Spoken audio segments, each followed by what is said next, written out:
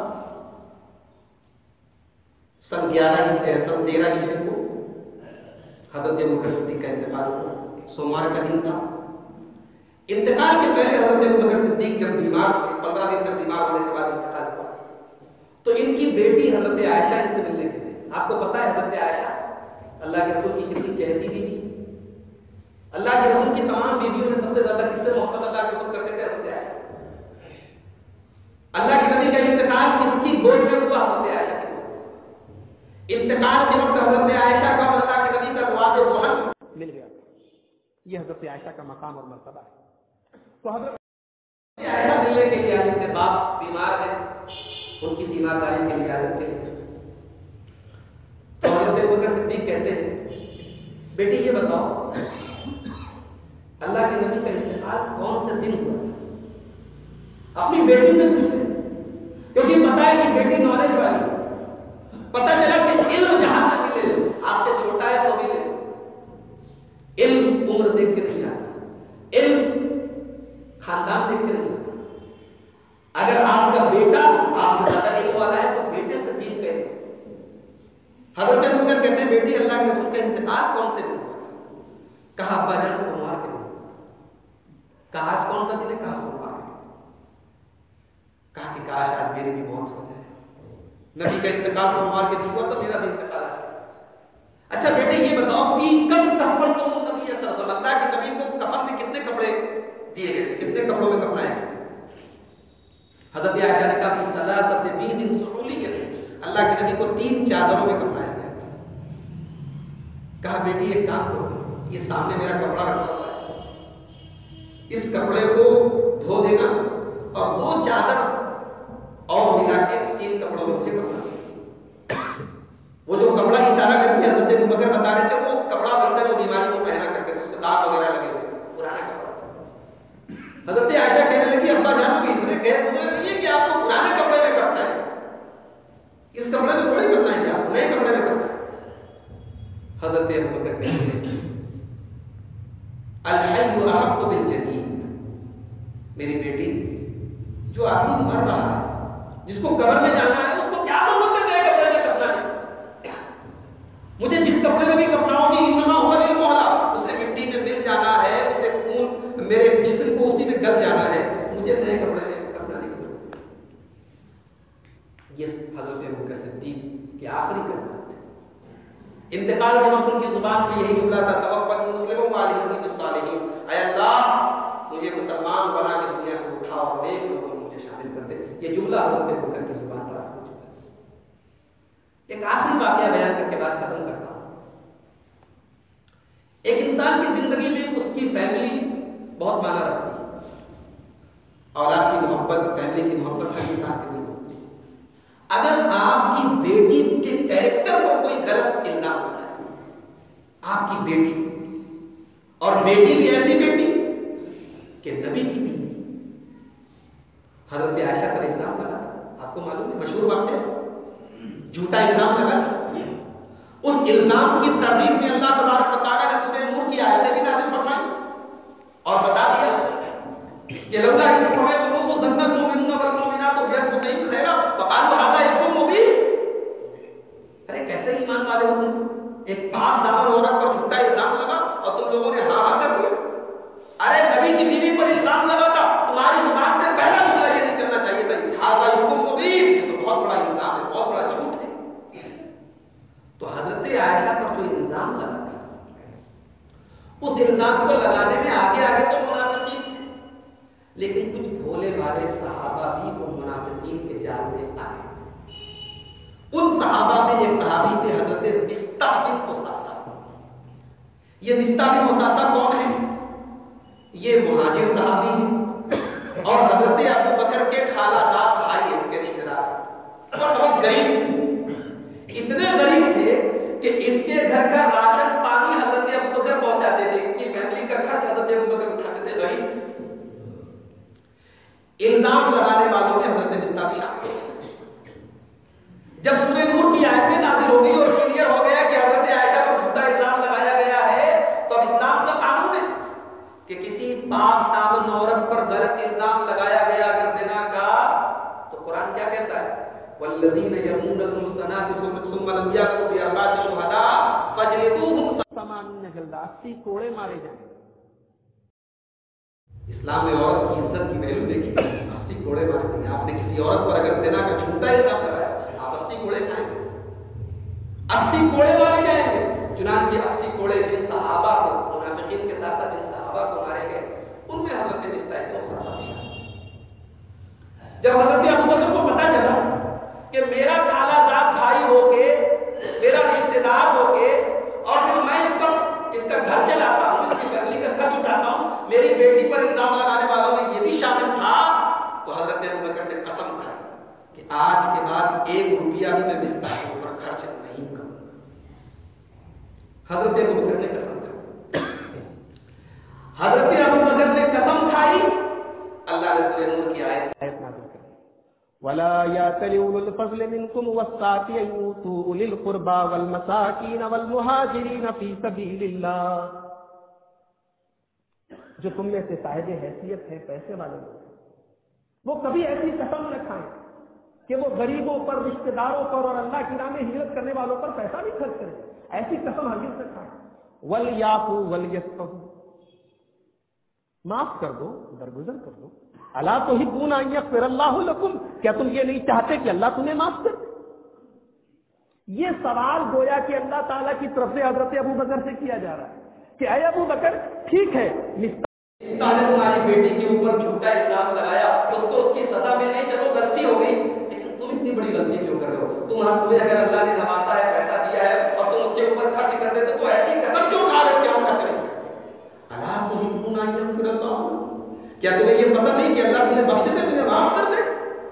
حضرت ابوبکر زار قطار رونے لگتے ہیں، کہتے بلا اے اللہ، کیوں نہیں اے اللہ، میں یہی چاہتا ہوں کہ تم بخش. یہ قربانیاں میں نے کیوں دی ہیں؟ میں نے مکہ چھوڑ کے مدینہ میں کیوں آیا ہوں؟ تیرے نبی کے ساتھ ساتھ کیوں رہا ہوں؟ اسی لیے تو رہا ہوں کہ اے اللہ تو مجھے بخش دے. اے اللہ، اتنی بڑی بات تو کہہ رہا ہے کہ لا تحبون ان یغفر اللہ لکم، کیا تم یہ نہیں چاہتے کہ اللہ تمہیں بخش دے؟ اے اللہ، ابوبکر کیوں نہیں اپنے آپ کو بخشوانا چاہے گا؟ اے اللہ، میں اپنی قسم واپس لیتا ہوں، میں مصطفیٰ کے اوپر پہلے کی طرح پیسہ خرچ کروں. یعنی آپ سوچئے، ہم اور آپ سوچیں کہ کیا ہمارے لیے ایسا پاسبل ہے؟ آج ذرا سی باتوں پہ، جھوٹی باتوں پہ، غلط باتوں پہ ہم ایک دوسرے سے بدزن ہو جائے، تحقیق بھی نہیں کرتے کہ بات حقیقت میں کیا تھی، ہم دشمنی بول لے لیتے ہیں، زندگی پر بات نہیں کرتے، خاندانی جھگڑے پیدا ہو جاتے ہیں. اللہ کے بندو سب سے بڑی چیز ہے اللہ کا ڈر، اللہ کا تقویٰ، اللہ کی مغفرت. ہمیں اللہ تعالیٰ معاف کر دے.